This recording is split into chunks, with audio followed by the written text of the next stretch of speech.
এখানে ফুচকা তৈরি করার জন্য প্রথমে আমরা শুকনো লঙ্কা আর গোলমরিচ গরম করে নিচ্ছি। আর এখানে দিলাম একটু জিরা,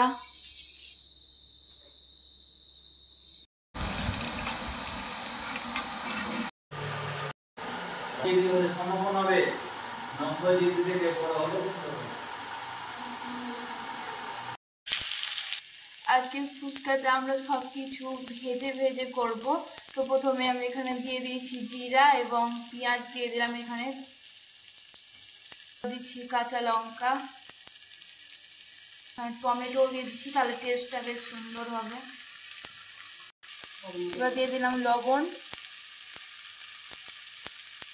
এবার দিচ্ছি হলুদ হালকা করে, লঙ্কা গুঁড়ো দিলাম। এবার আমরা দিয়ে দিলাম আগে থেকে সিদ্ধ করে রাখা আলু, ছোলা মটর আগে থেকে সিদ্ধ করে রেখেছিলাম, ছোলা মটরটাকে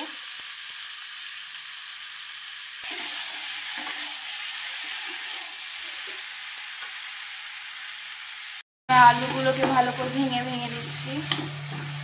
এবার দিয়ে দিলাম আপনাদেরকে যে ভাজা মশলাটা দিয়ে দেখিয়েছিলাম আগে, সেই মশলা গুঁড়োটা।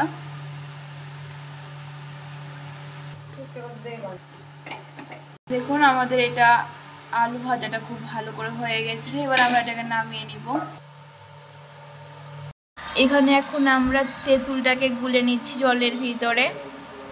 এখানে আমরা তেঁতুল জলটাকে ছেঁকে নিচ্ছি, দিচ্ছি এখানে লবণ দিয়ে দিলাম,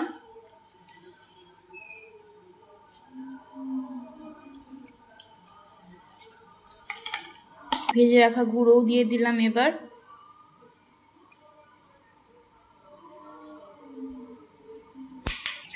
আমরা এই তেঁতুল জলে ধনেপাতা দিইনি, কারণ আমাদের এখানে ধনেপাতাটা পাওয়া যায়নি। আপনারা পারলে ধনেপাতা দিয়ে দিবেন, তাহলে খেতে আরও ভালো লাগবে। দেখুন আমাদের তেঁতুলের জলটা কত সুন্দর রং হয়েছে। আমরা এখানে ফুচকা ভাজার জন্য সাদা তেল ব্যবহার করছি, আপনারাও সাদা তেলই ব্যবহার করবেন।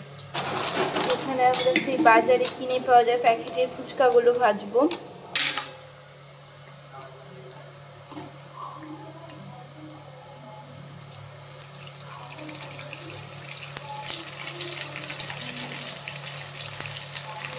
কত তাড়াতাড়ি এগুলো বড় হয়ে যাচ্ছে। আর এগুলোকে আমরা হালকা একটু লাল লাল করে ভাজবো, বেশি লাল লাল করবো না।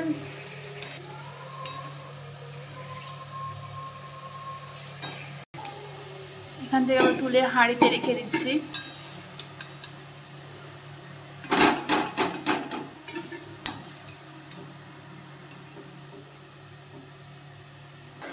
ফুচকার সাইজগুলো কত সুন্দর সুন্দর হয়েছে, কত সুন্দর গোল হয়েছে।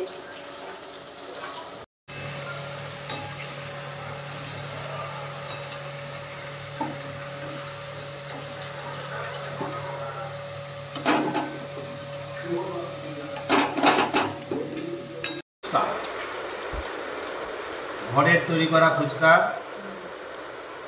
এতে আলু, ছোলা মটর, আলু ছোলা বিভিন্ন রকম মশলা দিয়ে তৈরি করা হয়েছে। আর এখানে আছে তেঁতুল ভেজানো জল, খাচ্ছি।